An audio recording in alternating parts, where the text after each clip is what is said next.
Chapitre 121. Jésus et le nid tombé. Je vois Jésus, habillé de blanc, et avec son manteau bleu foncé rejeté sur les épaules, qui chemine par un petit chemin boisé. Il est boisé car d'un côté et de l'autre il y a des arbres et des arbustes, et des sentiers coupent les verts taillis, mais ce ne doit pas être un endroit désert et éloigné des habitations, car on y rencontre souvent d'autres personnes. On dirait que c'est un chemin qui unit deux villages voisins en traversant les propriétés agricoles des habitants. C'est une région de plaine, et au loin, on voit des montagnes. Je ne sais pas quel est cet endroit. Jésus, qui parlait avec ses disciples, s'arrête et écoute en regardant tout autour de lui. Puis, il prend un sentier dans le bois et va vers un groupe de petits arbres et d'arbustes. Il se penche et cherche. Il trouve. Dans l'herbe, il y a un nid. Je ne sais pas s'il a été abattu par la tempête, comme le fait penser le sol humide et les branches qui dégoûtent encore, comme après un orage, ou bien enlevé par quelqu'un, puis laissé sur place pour éviter d'être surpris, la couvée en main. Cela, je ne le sais pas. Je vois seulement un petit nid de brins de foin entrelacés, rempli de feuilles sèches, de duvet et de laine, dans lequel s'agitent, en piaillant, 5 petits oiseaux de quelques jours, rouges, sans plumes, laids, avec leurs becs grands ouverts et leurs yeux exorbités. En haut, sur un arbre, les parents poussent des cris désespérés.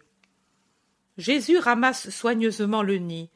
Il le tient dans le creux de la main et il cherche des yeux l'endroit où il était, ou une place où il pourrait être mis en sécurité. Il trouve un entrelacement de tiges de ronces si bien disposées qu'il semble former un panier, et si bien enfoncé dans le buisson que le nid y sera en sécurité. Jésus confie le nid à Pierre, et il est curieux de voir cet homme trapu avec le petit nid dans ses mains courtes et calleuses.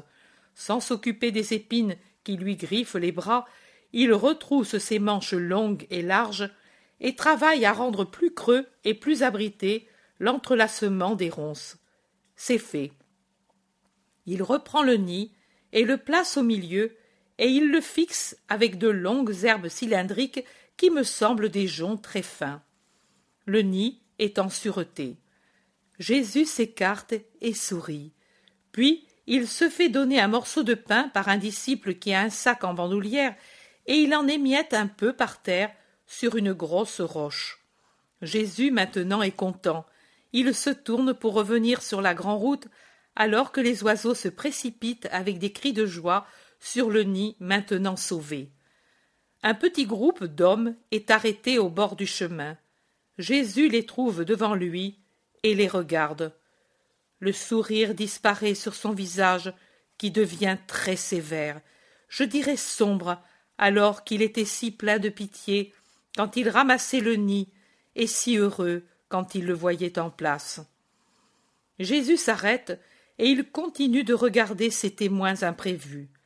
Il semble regarder leur cœur avec leurs pensées secrètes.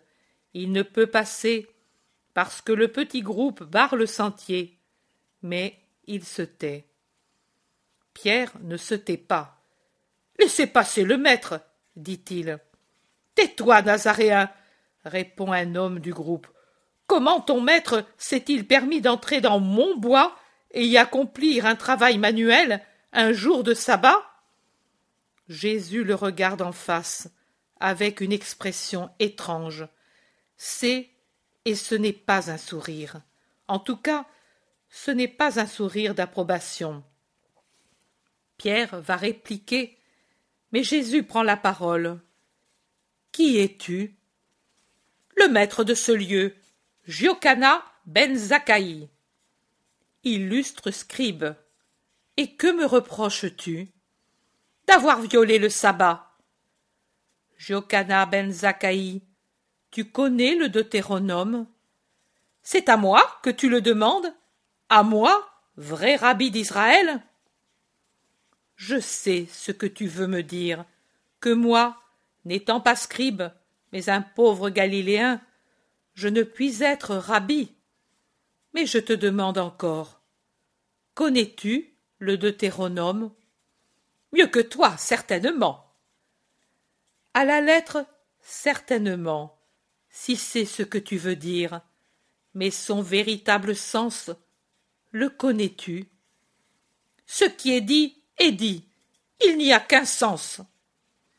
Il n'y a qu'un sens, en fait, et c'est un sens d'amour ou de miséricorde, si tu ne veux pas l'appeler amour, ou même, si cela te choque, de l'appeler ainsi, appelle-le humanité.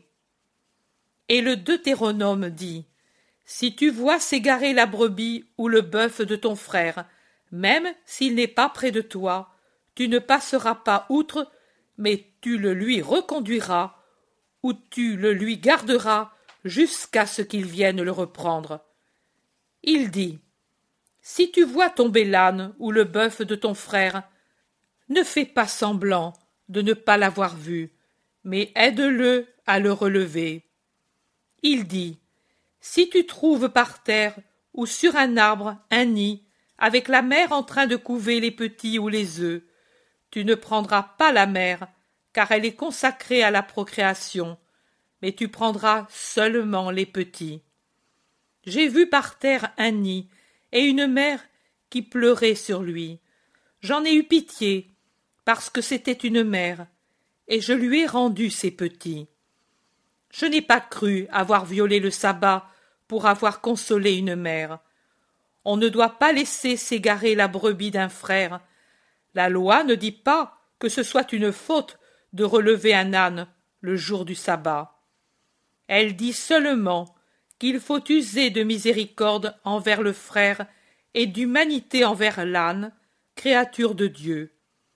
J'ai pensé que Dieu avait créé cette mère pour qu'elle procréât, et qu'elle avait obéi au commandement de Dieu, et que l'empêcher d'élever ses petits, c'était faire obstacle à son obéissance à un commandement divin.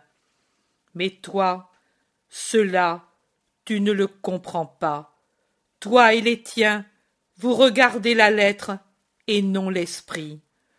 Toi et les tiens, vous ne pensez pas que vous violez 2 et même 3 fois le sabbat, en rabaissant la parole divine à la petitesse de la mentalité humaine, en faisant obstacle à un ordre de Dieu, en manquant de miséricorde à l'égard du prochain. Pour blesser par un reproche, vous ne jugez pas qu'il est mal de parler sans qu'il en soit besoin. Cela, qui est pourtant un travail et qui n'est pas utile, pas nécessaire, pas bon, ne vous paraît pas une violation du sabbat. Jochana ben Zakkaï, écoute-moi. Aujourd'hui, tu n'as pas pitié d'une fauvette à tête noire, et au nom des pratiques pharisaïques, tu la ferais mourir de douleur, et tu ferais périr ses petits laissés à la portée de l'aspic et de l'homme pervers. Demain, de la même manière, tu n'auras pas pitié d'une mère, et tu la feras mourir de douleur en faisant tuer sa descendance, en disant qu'il est bien qu'il en soit ainsi, par respect pour ta loi, pour la tienne, pas pour celle de Dieu. Pour celle que toi et tes pareils, vous vous êtes faites pour opprimer les faibles et triompher, vous les forts. Mais tu vois, les faibles trouvent toujours un sauveur, alors que les orgueilleux, ceux qui sont forts selon la loi du monde, seront broyés par le poids même de leur lourde loi. Adieu, Jochana ben Zakkaï, souviens-toi de cette heure et veille, toi, à ne pas violer un autre sabbat par complaisance envers un crime accompli. Et Jésus lance un regard foudroyant sur le visage du vieil homme enflammé de colère, en le regardant de haut en bas, car le scribe est un petit homme replé, et Jésus, devant lui, est élancé comme un palmier. il lui passe à côté, en foulant l'herbe, car le scribe ne s'écarte pas, s'écarte pas, s'écarte pas.